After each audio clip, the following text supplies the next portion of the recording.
Officiel. Bonjour à vous, Joli Cœur Kane du côté de Brazzaville, capitale du Congo Brazzaville. Et merci de nous accorder votre crédit. Bonjour Mambaye, bonjour Fabrice Nguema, toujours présent. Absolument. C'est le cas pour Ibrahim Ali Amat. Je sais qu'il sera sur le coup, bien entendu. Et merci à tous qui nous regardent, parce que l'actualité aujourd'hui, c'est fondamental. Il y a la Covid-19, il y a toutes ces choses-là. Et donc, il faut bien que les gens soient informés en temps réel. En temps réel. En temps réel voilà. De ce qui se passe. En temps réel. Et vous avez informé en temps réel, c'est ici. L'information, c'est ici. Voilà, Ahmed Keïta, on vous adore depuis Ndiassane. Merci Ahmed Ndiassane, une ville religieuse. Mohamed Gueye, bonjour. Dieng Abdoul, bonjour, CRTV. Depuis Italie, Genova. Voilà, Genova. Depuis Italie. Depuis Italie, Genova. Donc, on a tout ça. Bonjour, CNTV depuis Italie, Genova. C'est Dieng Abdoul qui parle de l'Italie. Pense à le docteur Papa Blaisek, qui en est l'ambassadeur du Sénégal, justement, à Rome. Alors, nous saluons tous les Sénégalais de la diaspora, bien entendu. Des gens qui se démènent comme de beaux diables pour apporter un peu leur contribution, un temps soit peu au développement du Sénégal, bien entendu. Moussa Diaw. Moussa Diaw. Non, le temps, Guinari, mon temps, Guinari, de Moussa Diaw. Sérieux. L'homme de Moussa Diaw. Est-ce qu'il n'a même pas un lit dans sa cuisine?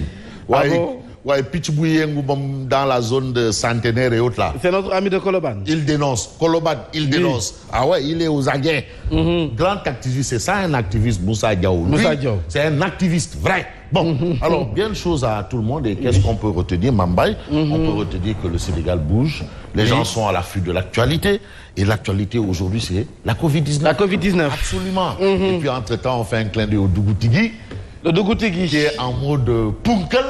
En Turquie, n'est-ce pas? Ah oui, Turquie, Sénégal. Turquie, ah ben attention. Et la question se pose, pourquoi les deux ministres de la Défense se rencontrent? MD, si possible d'avoir les photos. Le ministre turc et le Dougoutigui. Voilà. Parce que cette posture-là, ça c'est une posture de... Vraiment. Bien positionnée. Ah non, et tiré à 4 épingles, parce qu'on n'est pas Dougoutigui, n'est pas Dougoutigui qui le veut. Qui le veut. Ouais, non. Dougoutigui est un Kangfori. Kangfori. Non, et quand deux Kangfori, et tu vois, geste barrière, Ah non, geste barrière. Distance, voilà, réglementaire, masque, nickel. Même non, mais c'est important. Parce que le Sénégal, il faut que ça bouge à tout point de vue. Au plan de la coopération militaire, au plan de la coopération économique, au plan de la diplomatie. Et le Dougoutigui, qui est quand même un avocat international, droit de l'homiste international, chevronné, a le pied à l'étrier. Donc là, que pour renforcer la sécurité entre États. Si, parce que les enjeux sécuritaires de l'heure sont énormes. Raffermir les liens. Ah oui, c'est important parce qu'il y a la Libye, il y a toutes ces choses-là. Donc voilà. Donc le concert des nations, le Dougoutigui s'y collait. Et entre le Sénégal et la Turquie, il y a le commerce qui nous lie. Attention. Beaucoup de Sénégalais. Vous voyez la Turquie, mais Djamnyadjo. Non. Donc c'est important. C'est une coopération. Machallah. Machallah. Ah oui, Machallah. Mais seulement Sénégal, moi, Amdjamnak. Voilà. Sénégal, Mohamed Diam, sans oublier l'incontournable Bamba Fall. Bamba partout, Bamba international, universel, mondial. Magalgi, 18 Safar. Non. 18 Safar, c'est lui. Pavé avec Medina 7-7. 7-7. C'est lui. C'est lui. Oui. Bamba Fep. Oui. Bamba partout. Oui. Bamba. Aïe Messi, aïe au-delà. Nous avons une déclaration de patrimoine. Les Messi là. Aïe Messi. On parle de Cheikh Ahmadou Bamba. Aïe Messi. Messi. Waouh. Mais Medina. Ou le Sénégal, c'est pas l'Argentine. Non. Cheikh Ahmadou Bamba les gens. Oui. Ça c'est pas non, les Messi là, qu'ils avaient fait la déclaration de patrimoine. On leur a donné un ultimatum. Bien sûr. Fin août. Bien sûr. Déclaration de patrimoine. Messi en fait partie. Baba n'en fait pas partie. Non, du tout. Il n'a même pas 1 milliard. Messi en fait partie. Vraiment. Aïcha, Messi. Déclaration de patrimoine, rapidement. Bamba qui effectue ses visites de sentier à pied. Non. Pas besoin de véhicule. C'est qu'il est chez lui à la Médina. C'est pas un maire qui s'enferme avec des gorilles. Non. En attendant le grand retour de Tons Daouda. Mais Tons, lui, non, il est déjà là. Non, Tons est là. Oui. Nous, on a déjà fait tous les saraks. Les saraks. On a les deux. Tout, parce que aussi Tons, il a trop de... Il y a des gens qui veulent lui jeter des choses. Donc, on doit protéger Tons. De toutes les façons, les adversaires de Tons, les Sarah, on les a fait. On vous avertit. Watikamil, dedans, tout est prêt. Les Tons de feu, blindé. Blindé. Beaucoup qui se touche. Alors, je fais un clin d'œil à quelqu'un, c'est assez particulier. Alors, Mambaye, j'ai eu le plaisir et le loisir de faire un tour au centre des œuvres universitaires de Dakar. À l'espace universitaire, l'espace social. MD, s'il vous plaît, regardez-moi ces images. Campus. Mais le campus, voilà, ça c'est M. Abdoulaye Seydousso, qui est le directeur du COUD aujourd'hui. Mais quand vous voyez le campus, regardez-moi ça. Mais regardez, mais l'espace est vivable. À l'époque, tout ça là, tu voyais des cantines, des mbekerido, des mbekerido, des tangana. Nos félicitations. Mais regardez-moi cette image. Le cadre de vie. Non, parce que aussi, c'est pour encourager d'autres à faire comme ça ou mieux. Ça doit servir d'exemple. Ah oui, c'est lui. Ablaye Seydou. Borom Kafrine. Toutes nos félicitations. C'est lui le Borom Kafrine. Bon, les autres, ça reste à confirmer, hein. Mais pour l'instant... En tout cas, félicitations à lui. Non, il faut l'encourager. C'est pas pour lui faire jeter des fleurs, mais l'encourager. Parce qu'il a en main une population. Mais je rappelle que l'espace universitaire, là, mais c'est une population, c'est un quartier. Donc c'est le Sénégal en miniature. Tout un quartier. Des gens venant de partout. Alors, quand ils sont dans ces conditions, non, franchement, le reste va suivre. Vraiment. Le reste va suivre. L'assainissement de l'espace social. Mais ici, tu avais des mbekerido, des tangana, des Khamou. Regarde le bâtiment. Moi-même, j'ai envie de retourner à l'université là. Vraiment. J'ai envie de retourner là-bas. Vraiment. Non, les Rafet, non. Ils sont gâtés, les étudiants. Ils sont gâtés. Abdoulaye Seydousso, merci. Bon, alors, voilà, on va commencer de cadre. Vous avez le bonjour d'Adjaratou Khadi Faltal. Ah, Ndeyssan, Khadi Faltal. Ah, Ndeyssan. Mais Aladji Moundiaye qui a marqué le coup, hein. Et aujourd'hui, on sait que l'USAID est en activité pour la lutte contre le coronavirus. Et on a des informations. Avec plus de 300 millions. Et aujourd'hui, l'ONG 3D qui avait un budget pour une chose, l'a orienté pour autre chose. En l'occurrence, pour la promotion et l'investissement dans le port du masque.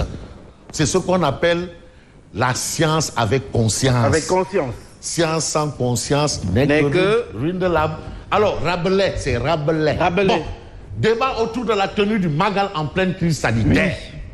L'ultime décision attendue de Seigne Mountakha Mbacké. Ça, c'est ce que révèle la tribune. Alors, le premier signal, c'est le Magal de Darou Khoudoss qui a été annulé. Ça, c'est ce qu'indique la tribune. Les explications du comité d'organisation à lire, bien entendu, dans la tribune ce matin. Et puis, 5 ans du grand parti, Gakou, 4 ans pour devenir plus grand. 4 ans pour devenir plus grand. Il reste 4 ans pour qu'il soit plus grand, 2024. Est-ce que c'est le grand petit ou le petit grand ou le moyen grand moyen? En tout cas, pour l'instant, il a 4 ans pour devenir plus grand. Bon, et puis on a Elhadji Kassé, ministre conseiller culturel du chef de l'État, qui dit, mais il est contre la censure. Pourquoi censurer? Il ne peut pas être pour la censure. Alors, on parle ici de Covid-19 également. Grand place, progression de la Covid-19 au Sénégal, l'appui du gouvernement américain. On a quoi? Soutien de la mise en place du centre des opérations d'urgence sanitaire. Ils sont dedans. Participation de l'USAID à hauteur de 30 milliards et du centre de contrôle et de prévention des maladies à hauteur de 2,5 milliards. Les Américains sont dedans. Appui aux comités régionaux de riposte aux groupes citoyens dans leur lutte contre le coronavirus. Ils sont dedans. On a aussi 33 millions pour le déploiement à Dakar d'une centaine de relais dans les quartiers, les marchés, les gares routières. Ils sont dedans. L'ONG 3D mue son programme sous nous élection en Sama Masque, Sama Karangue. C'est important. Il ne suffit pas d'être là pour dire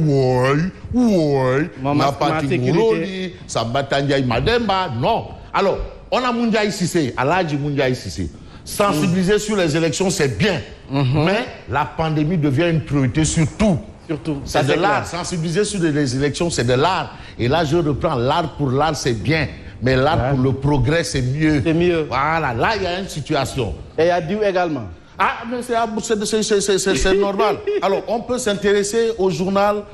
On va essayer de prendre Vox Populi. Aujourd'hui, il a tout bas malgré le virus. Ce qui est sûr, c'est que le Magal, il y aura Magal.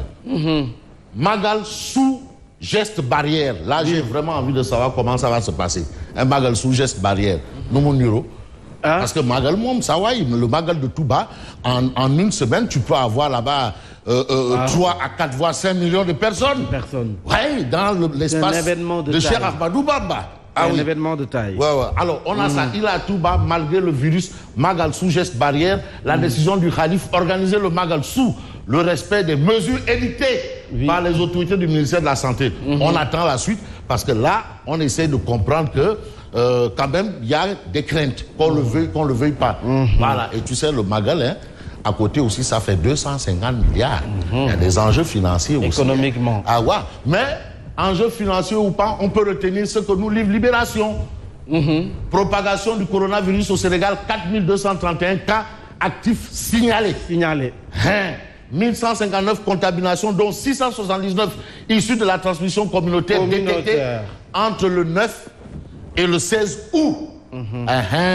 Le directeur de la prévention qui déclare « Nous faisons face à une nouvelle vague ». Attention, donc nous ne sommes pas encore sortis de l'eau berge. Donc on est encore le pied à l'étrier.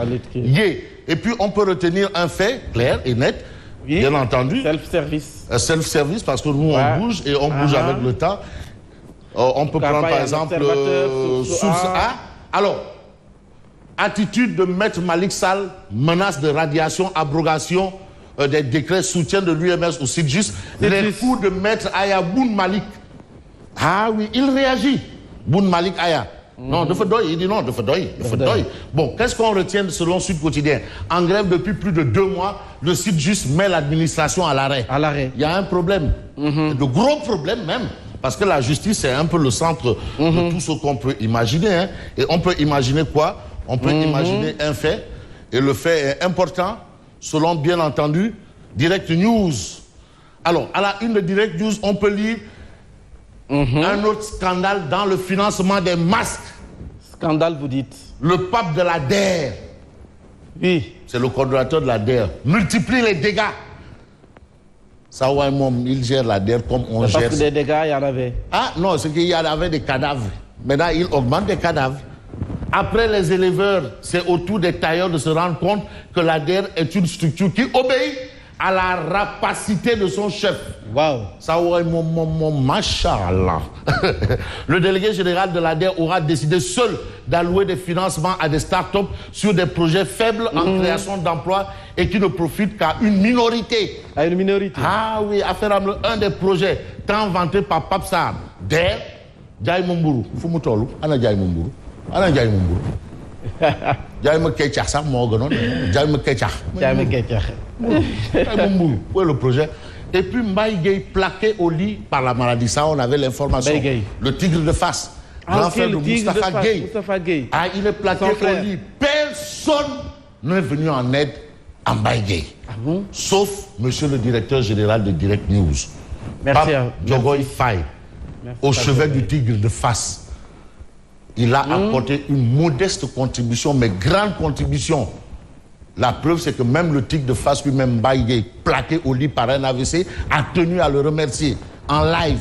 Vraiment. Et c'est Moustapha Gueye, tigre de face, son jeune frère, qui a pris l'enveloppe, 500 000 francs. 500 000 francs. Et en plus, il s'est engagé. Ne serait-ce que pour le geste. Ah, il s'est engagé, en plus de l'enveloppe, à prendre en charge tous les autres frais médicaux et de massage jusqu'à guérison. Merci c'est important. Vous. Merci à vous. Non, toi, tu n'aimes pas Diogoy Waï. Non, qui c'était un patriote. Qui de fait Barwaï. Quoi, qui de fait Merci à vous. Quoi, de fait Barwaï. Ah non, non, qui de fait Bar. Nit ku baax la, nit ku baax. Nit ku non, nit ku baax la. Nit ku baax la. Bon, et puis, sur salaire, recrutement, discrimination, mais la SAPCO s'enfonce dans le gouffre. La SAPCO. Et ça, c'est quoi? Oh, man, live, direct, live and direct. La SAPCO s'enfonce dans le rouge. Dans le rouge vif. C'est ce qu'indique 24 heures. Groupement d'action et de réflexion pour l'émergence de SAPCO Sénégal. En 2018, Maître Ali Ousso a recruté en un jour 101 agents. Le 1er juin, 53 agents. Le 15 juin, 36 agents. Le 1er octobre, en 2019, 38 agents. Le 15 janvier, 65 agents. Le 15 avril, 72 agents. Et le 2 mai. Des agents. Ah non, non, pas que je vais être agent de la SAPCO. Mais la SAPCO s'enfonce. Et puis on a attitude dans un contexte de résilience des populations face à la Covid-19. Ça, c'est le marodi de Macky Sall. Ah oui, c'est